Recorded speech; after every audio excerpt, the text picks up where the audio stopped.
Hey everybody, it's Charles from HumbleMechanic.com. Today I'm taking your questions on bad fans, vacuum leaks, failing injectors, and more. This is episode 205 of the Humble Mechanic Podcast.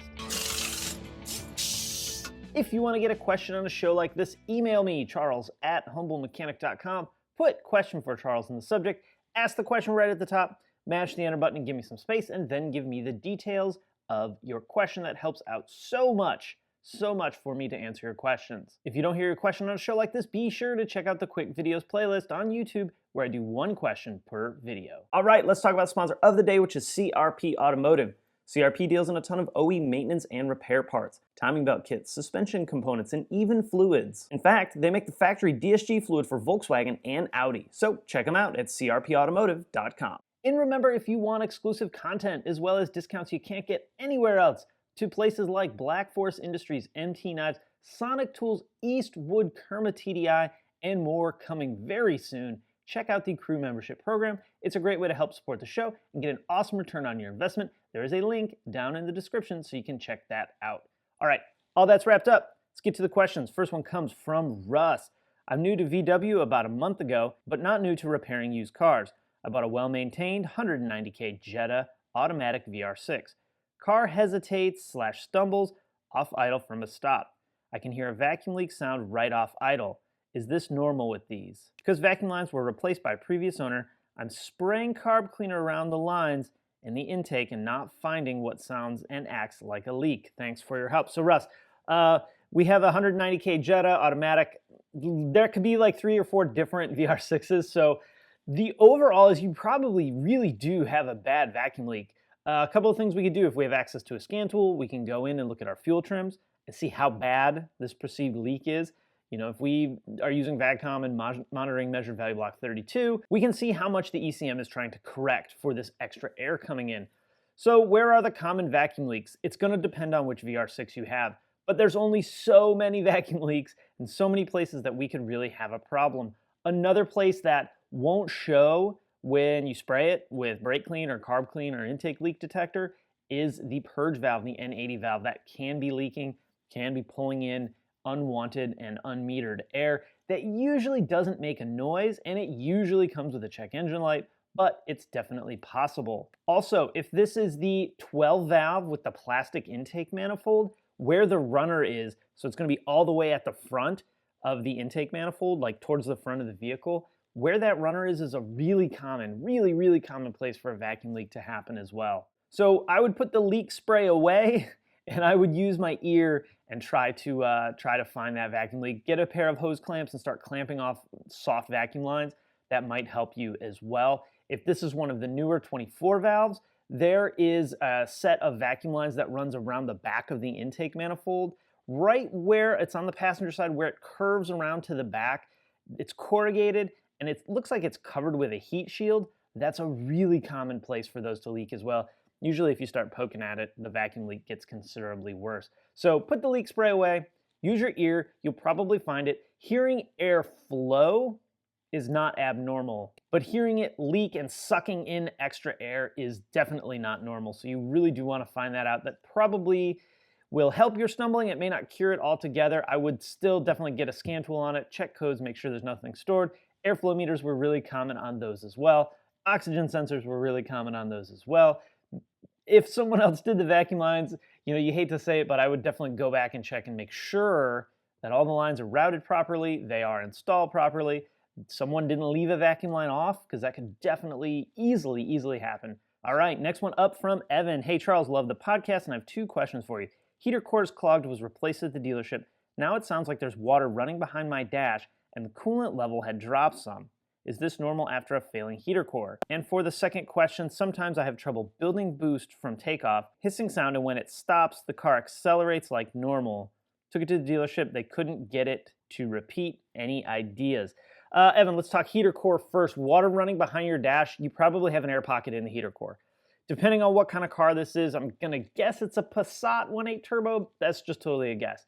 Depending on what kind of car it is, you can pull the heater core line off and bleed it that way a little bit. You can also bring the nose of the car up, take the cap off the coolant bottle, start with the car cold, take the cap off the bottle, give it some RPM, maybe 1500 RPM, and hold it there, and you'll burp that bubble out. Getting air bled out of some of these cars is a nightmare, and it's only getting worse. It's only getting worse. So you guys in the professional world, if you're not using one of those air evacuator dealies, whether it's the factory one or an aftermarket one, you're making more work for yourself. Get one. I'll try and find one on Amazon that looks decent and put a link down in the description so you see what I'm talking about. You really are going to need one. Volkswagen is saying that that's pretty much protocol on all their vehicles, whether they have electronic solenoids to open up water passages or not. You've got to use those tools. So a little bit of a side note there, but my guess is you have an air pocket, and that's what you're hearing. You're hearing air through coming through the heater core, or water coming through the heater core, one or the other. Get it bled. I would take it back to the dealership. Another thing you can do is crank the heat on all the way and drive around at slow speeds, like in first gear with the transmission in first gear, whether it's a manual or an automatic. That higher RPM, higher load tends to burp the air bubbles out a little bit faster too. As for your second question on the leak, you probably have a boost leak or a vacuum leak. You're going to have to do your visuals. You're going to have to start there. You can create a vacuum leak tester or a boost leak detector if you'd like. Both are fine to do. I would put my eyeballs on things. I would start poking around with the car off and see if you can find a split line. There's, depending on what kind of car this is, kind of like the VR, there's tons of different variations of vacuum line routing and boost routing. So you need to look at your car, start where the air comes in, start at the air filter, and follow the boost path around to the throttle body. Look at the intake manifold. Look at any black vacuum lines that you see anywhere on that under that hood on the engine, and look at them, touch them, see if they move, see if you can find a crack. Odds are you probably got one that's sometimes splitting open and sometimes not, maybe depending on temperature or engine positioning, but odds are you got one that's broken, and hopefully it's pretty easy to find. You know, that intermittent stuff is one of the more challenging parts of being a professional or a DIYer, really, when you got a problem that doesn't occur when you have it at the shop, but does occur all the rest of the time. It gets really challenging to fix. So start with your eyeballs and work your way out from there. Next up from Steve. Charles, my son-in-law, loves his 2017 Mark 7 GTI. I would agree. Purchased here in California. It's his daily, which he does not abuse, but at 4,000 miles experienced a sudden loss of power along with an EPC light illuminating. It was diagnosed as a defective fuel injector and replaced at the dealership. My question is this fairly common? And are there any other concerns or preventatives we should be aware of? Thanks, Steve. Steve, so the Mark 7 has actually been pretty good.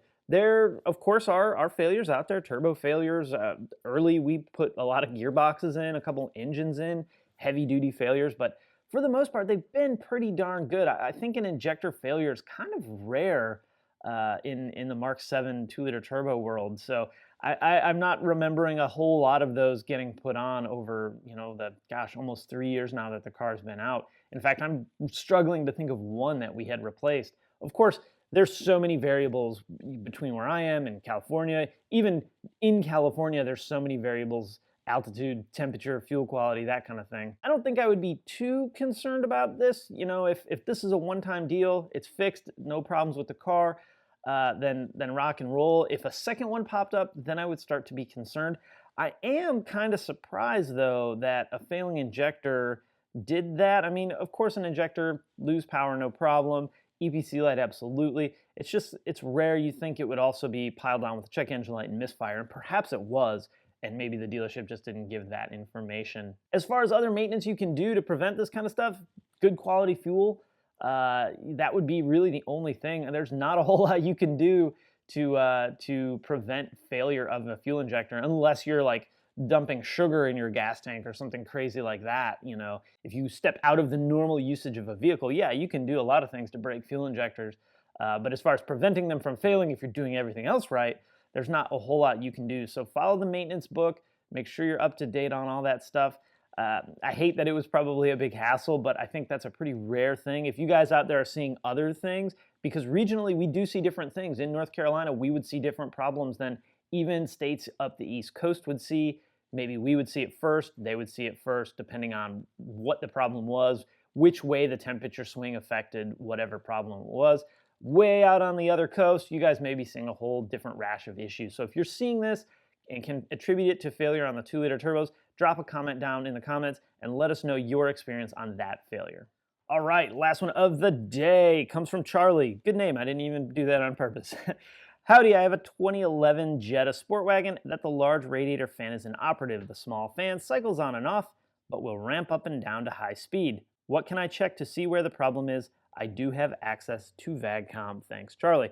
So you can spend a lot of time poking around. You can go in and output test the fans and see how they come on. You know, do they ramp up at speed like the scan tool will force it to do? It'll start at 0 and step up the speed to 100% duty cycle. You can do all that, and that's actually not bad practice if you're trying to get more familiar with the diagnostic process of this kind of thing. However, I can save you a little bit of time and almost guarantee you that you have a bad fan. This is very common on that generation car. Very, very common on the Mark V generation, which I think your sport wagon technically might fall in the Mark VI range, but it doesn't really matter. Those fans were common, Mark V, Mark VI. Usually both fans would go out because people wouldn't notice that a fan was out. The good thing was, though, a lot of times, not all the time, but most of the time, this would also trip a check engine light as well, because the module for the fan set, the fan control module, is in the big fan. So usually its failure would trigger the check engine light to come on, and you would get some kind of fan activation code or something like that. So you can go into engine, you can output test the fans if you'd like, and see what it does when you do high speed, when it ramps all the way up. Or you can simply take the shroud down. It's 4 T30 bolts plus a belly pan, and take the whole fan assembly out, one connector, and then there's another one behind the shroud that goes to the small fan. It's worth considering if you're paying someone to do it, thinking about doing both fans, because that main fan is out, it's stressing the small fan. That may lead to a faster failure rate of the small fan over if both fans were working properly. But to have one fan bad, big or small, both fans bad, not uncommon. Seen it a million times, replaced a ton of them. In fact, it's a pretty easy job to do. Again, I just explained how to do it. 4 bolts, and you drop the shroud and swap your fans out. Super, super duper easy. So Charlie, if you want to learn the diagnostic path, which I definitely recommend if that's what you want to do that, go that route, check your faults, do the output test and do it that way. If you don't care, you just want your car fixed, drop the fans out, slap a new big fan in it, and rock and roll, because I'm pretty sure, like 95% sure, that's what's wrong with it. All right, guys, I'm gonna wrap it up there. Thank you so much for all the questions. I really appreciate them. Keep them coming. If you have a question or comment about today's show, drop it down below. Don't forget to subscribe right here on YouTube and ding the notification bell so you get alerts, or sign up for email updates over on humblemechanic.com. Don't forget, if you want exclusive content as well as discounts to places like Eurowise, MyCanic, S&P Automotive, and more, check out the Crew Membership Program. It's a great way to help support me, support the show, literally keep the lights on, and get a huge return on your investment. If you're buying car parts in the Euro world, you're gonna get your money back. Also follow me on Facebook, Twitter, Instagram, and of course Snapchat. Do a lot of posting up on those socials. All right, guys, hey, thanks so much for watching, and I'll see you next time.